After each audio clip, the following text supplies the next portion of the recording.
한나라 무제 시절 이릉이라는 장군이 있었습니다. 그는 기마술과 활쏘기에 능하고 병법에 정통하여 한 무제의 깊은 신임을 받았습니다. 천한 2년, 기원전 99년, 가을, 흉노가 중원을 침략했습니다. 한 무제는 이릉에게 군대를 이끌고 흉노를 정벌하라고 명했습니다.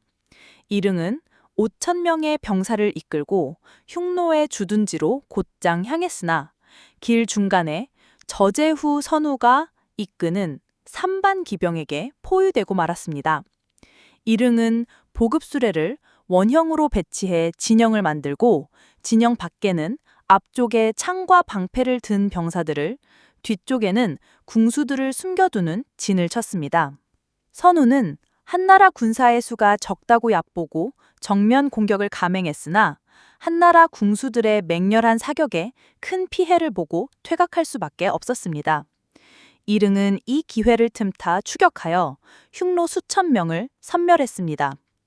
이후 선우는 한나라 군대에 대항하기 위해 8만 명의 기병을 추가로 동원했습니다. 한나라 군대는 수적으로 열세에 노려 싸우면서 퇴각하기를 반복했습니다. 10여일이 지난 후 이릉은 군대를 이끌고 한 산골짜기로 퇴각했고 흉노군은 끈질기게 추격해왔습니다. 양군은 숲속에서 전투를 벌였고 한나라 군사는 용맹하게 싸워 적 수천 명을 또다시 섬멸했습니다. 본진으로 도망친 선우는 부하들을 소집하여 상의했습니다. 이번 한나라 군대는 이토록 정예하여 오랫동안 싸워도 이길 수가 없고 밤낮으로 우리를 한나라 국경 가까이로 유인하고 있으니 혹시 국경에 복병이 있는 것은 아닌가, 우리 군은 퇴각해야 하는 것이 아닌가. 그러나 여러 장수들은 이렇게 말했습니다. 선우께서 직접 수만 기병을 이끌고 수천의 한나라 군사를 공격하셨는데 만약 이들을 섬멸하지 못한다면 한나라 황제가 흉노를 더욱 얕보게 될 뿐입니다. 이 말을 들은 선우는 다음 날 다시 싸우기로 결정했습니다. 이튿날 흉노와 한나라 군대는 수십 차례 격전을 벌였고 또다시 한나라 군대에 의해 2천여 명이 섬멸당했습니다. 상황이 이렇게 되자 흉노는 퇴각하기로 결정했습니다. 바로 그때 한나라 군의 군후였던 관감이 교위와의 다툼을 급해 적에게 투항하여 다음과 같은 기밀을 누설했습니다. 이릉의 군대에는 후방 지원군이 없고 화살도 거의 다 떨어졌습니다. 만약 선우께서 정예 기병을 보내 공격한다면 틀림없이 이릉을 섬멸할 수 있을 것입니다. 이 말을 들은 선우는 즉시 기병을 보내 한나라 군대를 맹공격했습니다. 한나라 군대는 제대로 대응하지 못하고 남쪽으로 퇴각할 수밖에 없었습니다. 이때 화살은 완전히 떨어졌고 3천여 명의 병사들은 짧은 칼과 수레바퀴 살을 무기 삼아 싸우면서 퇴각했습니다. 결국 그들은 흉노에 의해 한 협곡으로 몰렸고 흉노군은 한나라 군의 퇴로를 차단한 뒤에 숨어 돌을 던졌습니다. 한나라 군대는 당해내지 못하고 절반이 전사했습니다. 밤중에 이릉은 성안호 한연년과 함께 남은 장병들을 이끌고 포위망을 돌파하려고 했으나 흉노의 수천 기병에 끈질긴 추격을 당했습니다. 한나라 군대는 거의 전멸했으며 400여 명만이 남았고 한연년은 전사했습니다. 이릉은 하늘을 우러러 탄식하며 말했습니다.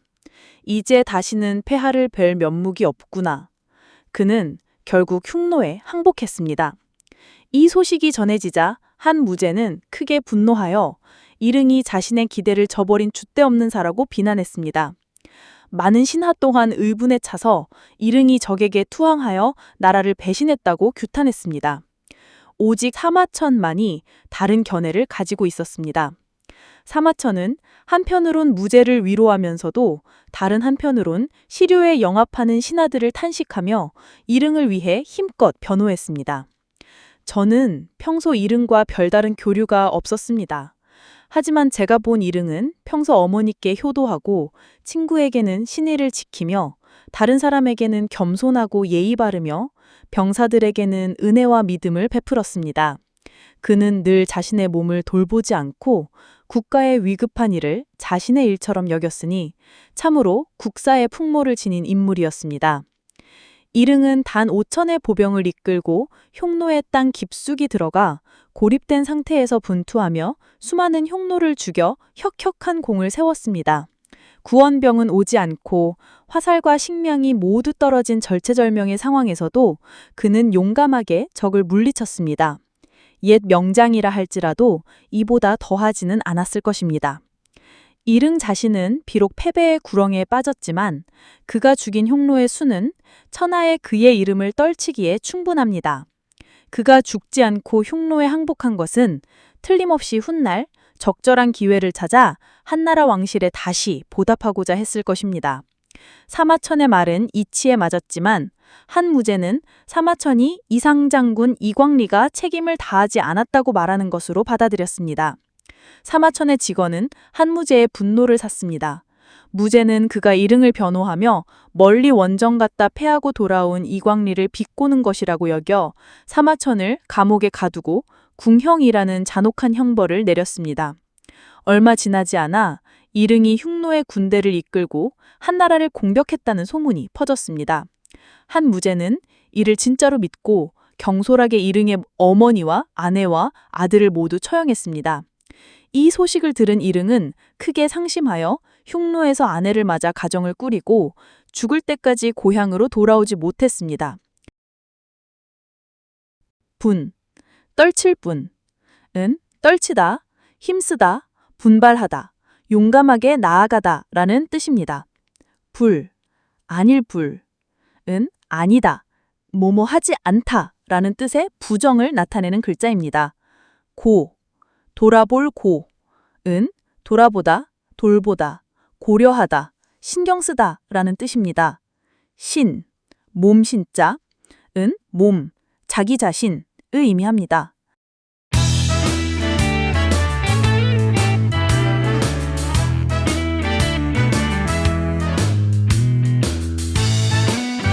분불고신이라는 성어, 이걸 좀 깊게 파헤쳐 보려고 해요. 보통 몸을 돌보지 않고 용감히 나선다, 이런 영웅적인 의미로 많이 쓰이잖아요. 소방관이나 의사분들 얘기할 때처럼요. 네, 맞아요. 그런데 이 성어가 처음 어떻게 나왔나 그 시작점으로 거슬러 올라가 보면요. 우리가 흔히 생각하는 그런 영웅담하고는 분위기가 사뭇 다릅니다. 오히려 좀 비극적이고 또 정치적인 계산, 그리고 상당히 복잡한 도덕적 딜레마, 이런 게 얽혀 있거든요. 바로 그 지점입니다. 그래서 오늘 저희 미션은 이 분불고신 뒤에 숨겨진 어쩌면 좀 충격적인 탄생 비화? 그러니까 사실은 이게 항복한 장군을 변호하다 나온 말이라는 거예요. 그리고 그 말이 또 어떻게 시대를 거치면서 지금 우리가 아는 그런 영웅적인 의미로 자리 잡게 되었는지 그 여정을 한번 따라가 보는 겁니다. 흥미진진할 것 같지 않나요? 자, 시작해보죠. 좋습니다. 이야기의 무대는 기원전 99년 중국 한나라 때입니다. 당시 황제가 그 유명한 한무제인데요. 굉장히 강력했지만 또 엄청 의심 많고 때로는 좀 잔혹했던 그런 인물이었죠. 북방의 흉노족하고 계속 전쟁을 하고 있었고요. 그리고 이 이야기의 핵심 인물이 2명 등장하는데요. 한 명은 이릉이라는 장군, 명문가 출신이죠. 또 다른 한 명은 역사가 사마천이고요. 이릉 장군이 먼저 좀 사건의 중심에 서게 되죠. 네, 사고라고 하긴 좀 복잡한 사정이 있습니다만 그 이릉 장군이 5천 명의 보병을 이끌고 8만 명이 넘는 흉노 기병 주력 부대하고 맞서는 임무를 자청해요.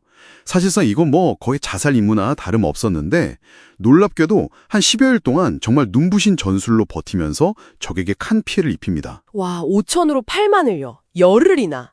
대단한데요. 그렇죠. 그런데 결국에는 병력 차이가 너무 크고 화살도 다 떨어지고 결정적으로 약속했던 지원군이 오질 않아요. 완전히 절망적인 상황에 딱 처하게 된 거죠. 전멸이냐 아니면 항복이냐. 여기서 이릉은 결국 항복을 택하는군요. 상상만 해도 조정 분위기가 싸늘했을 것 같은데요. 특히 그 한무제 성격이라면. 네, 맞습니다. 이 소식이 조정에 전해지니까 황제 분노가 두려워서 다들 이릉을 비난하기 바빴어요. 막 역적이라고 몰아세우고 바로 그때 딱 한 사람, 그 기록을 담당하는 관리 태사령 사마천만이 다른 목소리를 냅니다. 사마천이요? 네, 사마천이 홀로 나서서 이릉을 변호해요. 그가 전투에서 얼마나 큰 공을 세웠는지, 그리고 항복은 비겁해서가 아니라 어쩔 수 없는 상황에서 살아남아 훗날을 도모하려 한 선택이었을 거라고 말이죠. 그러면서 이릉의 평소 인품을 설명하면서 이런 말을 합니다.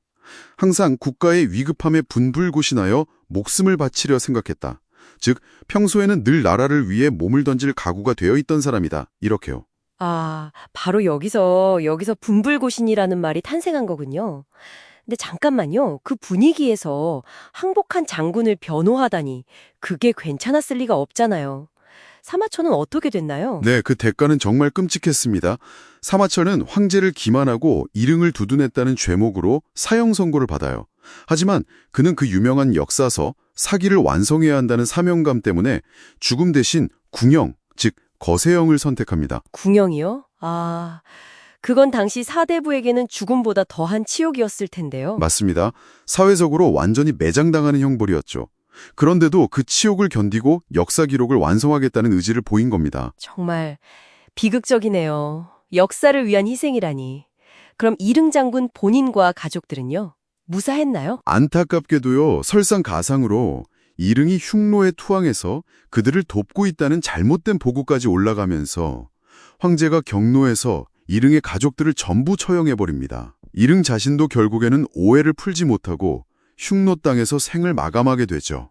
와, 그럼 정리해보면 분불고신이라는 말은 성공한 영웅을 칭송한 게 아니라 패배하고 항복한 장군을 변호하는 과정에서 나왔고, 심지어 그 말을 한 사마천은 끔찍한 형벌을 받고 이릉과 가족은 비극적인 최후를 맞이하고, 정말 어둡고 모호한 맥락에서 태어난 거네요. 정확합니다. 이게 핵심이에요. 사마천이 분불구신이라고 말했을 때 그건 이릉의 항복 행위를 칭찬한 게 절대 아니었습니다. 그보다는 그의 과거 품성, 즉 나라가 위급할 때 몸을 던지려 했던 그의 본래 마음가짐, 그 의지를 설명하기 위해 쓴 표현이었던 거죠. 이 지점이 이성호의 기원에 담긴 역설이자 비극성입니다. 듣고 보니 당시 한나라에 어떤 가치관들이 막 충돌하는 모습이 보이네요. 군주에 대한 절대적인 충성, 충이죠. 그리고 죽음으로 지키는 명예, 영과 항복이라는 욕, 또 정의로운 희생인 의 같은 것들이요. 이릉의 선택도 사마천의 선택도 이런 가치들 사이에서 굉장히 어려운 결정이었겠어요. 바로 그렇습니다. 이릉은 명예로운 죽음 대신 어쩌면 치욕적인 생존을 택한 것으로 보였을 거고, 사마천은 개인적인 명예 대신 역사 기록이라는 더 큰, 그야말로 대의를 위해 치욕을 감수한 거죠. 그런데 여기서 더 흥미로운 건요, 시간이 흐르면서 이 성어의 의미가 완전히 바뀌었다는 점이에요. 이런 복잡하고 좀 어두운 기원은 점점 희미해지고 오늘날에는 우리가 아는 것처럼 주로 긍정적인 결과를 낳은 명백한 영웅적 행위, 자기 희생적인 용기, 이런 걸 칭찬할 때 쓰이잖아요. 네, 그렇죠. 불길에 뛰어드는 소방관이나 감염 우려를 무릅쓰는 의료진 같은 분들께 쓰는 최고의 찬사 중 하나죠. 맞아요. 일종의 의미 세탁 혹은 의미 정화 과정이 이루어진 셈입니다. 원래는 패배하고 오해받은 장군을 위한 변론이었는데 말이죠. 와, 패배한 장군을 변호하다 나온 말이 이제는 성공한 영웅을 위한 최고의 찬사가 됐다니 정말 역사의 아이러니네요. 왜 이렇게 의미가 변했을까요? 혹시 사람들이 그 비극적인 원래 이야기보다는 좀 더 단순하고 빛나는 영웅담을 더 기억하고 싶어 해서 그런 걸까요? 충분히 그렇게 생각해 볼 수 있습니다. 어쩌면 우리 사회는 복잡한 진실 그 자체보다는 어떤 이상적인 가치를 담아낼 수 있는 강력한 상징을 필요로 하는지도 모르죠. 그래서 그 비극적인 배경은 좀 잊혔지만 분물고신이라는 그 네 글자 자체는 살아남아서 계속해서 우리에게 이타적인 용기라는 이상을 이야기해주고 있는 게 아닐까 싶습니다. 항복한 장군을 위한 변론이 어떻게 현대사회에서 영웅을 상징하는 대표적인 단어가 되었을까? 이 질문을 던져보게 되네요. 어쩌면 이건 우리가 기억하고 싶은 영웅의 이상적인 모습과 실제 역사 속 인물들이 마주했던 그 복잡하고 때로는 비극적인 현실 사이의 어떤 간극을 보여주는 건지도 모르겠습니다. 오늘 이 이야기가 여러분에게도 영웅주의란 무엇인지, 또 우리는 역사를 어떻게 기억하는지, 그리고 말의 힘은 또 얼마나 강력한지에 대해 다시 한번 생각해보는 계기가 되었기를 바랍니다.